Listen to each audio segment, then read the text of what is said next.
So you can't afford a house, so then you need to rent. And the rental prices are so beyond astronomical because you're paying for someone's mortgage, and someone who perhaps has multiple properties, and you know you'll never get in, and you also don't have any security. So you can be kicked out at any moment. I've got mates who are having their first, second children and are in places where they don't know, how do you do a catchment area? How do you work out where you're going to send them to school if you don't know where you're going to live? And these rental increases are just suffocating, and they're not indexed on how much more we're earning. So there is an enormous amount of resentment, I think. I think the thing that makes the most sense to me is reading a bit about vacancy tax and sort of looking at houses that, the fact we have potentially 1 million houses that are empty, and then we have a whole lot of people who can't find housing, just seems the maths isn't mathing for me.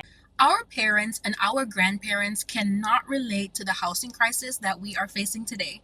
Hello, I'm Melanie. Welcome back. In this video, we're talking about the housing crisis.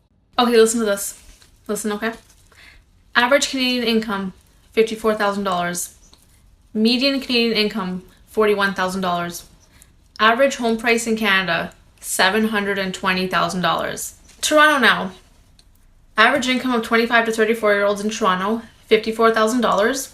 Median income of that same group, $44,000. Average home sold price in the GTA, Greater Toronto Area, $1.2 million. Lastly, average GTA condo sold price, $750,000.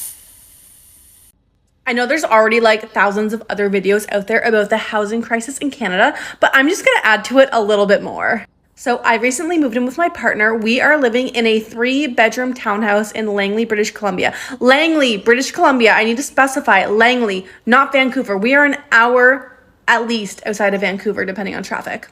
And our rent is $3,300 a month. Like no utilities, just $3,300 just for rent.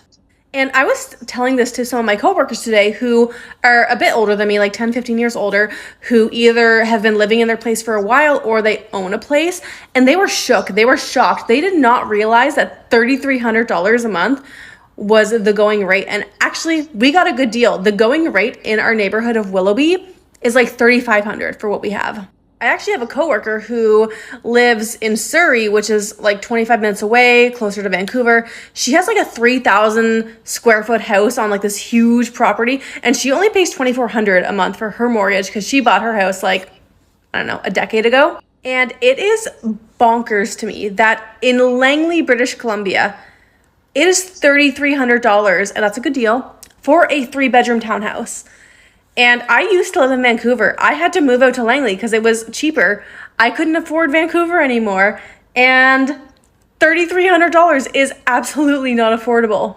And my partner and I, we make a decent income together. We are a dual income, no kids situation. And to be perfectly honest, we are making within the like $150,000 per year range between the two of us. And don't get me wrong, we can live a decent lifestyle. We are able to pay our bills, we can afford our groceries, we can go out to eat a couple of times a week, but that's it. We can't really do anything else. And I remember growing up thinking, if you had a $150,000 household, you were it. You were making the big bucks, you were making so much money, you could live in luxury. But no, $150,000 salary, it literally just affords us to pay our bills and not worry about if we can afford groceries when we get to the cash register. And it is just so messed up that that is the salary that you need to live a comfortable lifestyle, and not even a luxurious lifestyle, just a comfortable lifestyle, knowing that like we're okay. You should not have to be making $150,000 a year just to feel safe that you can afford groceries. And I need to stress, this is not a major city. This is Langley, British Columbia. This is a small city. Like, it's not Saskatchewan in the middle of nowhere, but it is still not a big city. Our landlord increased our rent by $7,000 per month.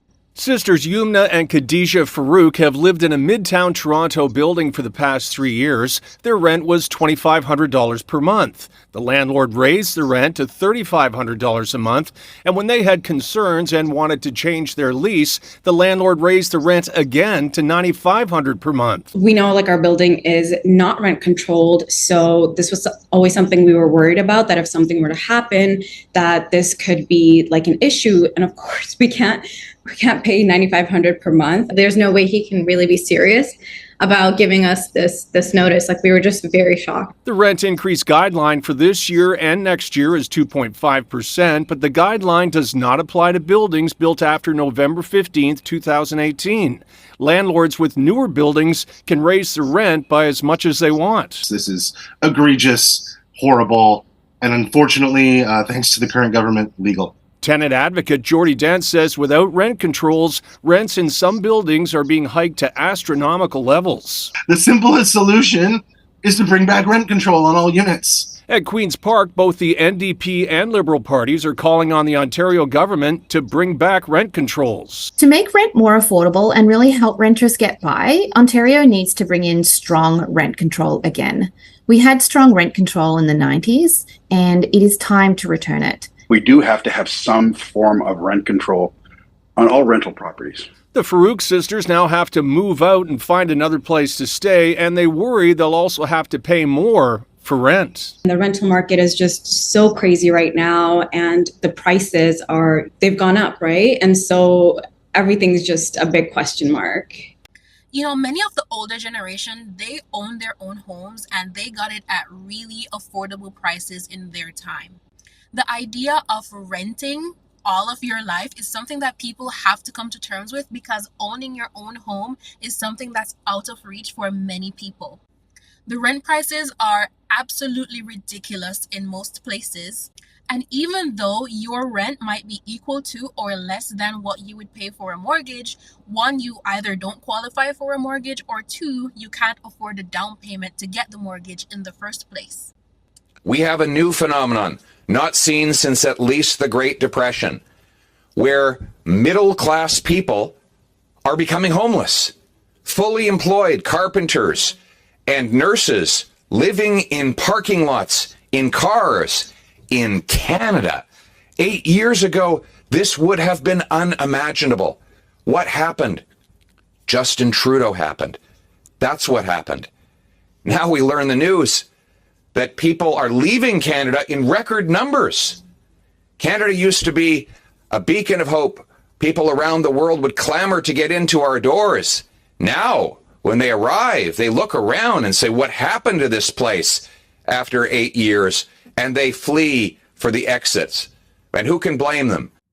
In my country, the best thing that you can do for your child or your children is to leave them with land or a family house that's big enough for them to have their own quarters. If we don't start looking at these things and seriously thinking about how to create and leave generational wealth for the future generations, then we are setting up our children and all the future generations to a life of struggle and despair. I want to know what you think in the comments about the cost of living and the cost of housing in your area. What's the average rent or mortgage in your city, and how can you afford it?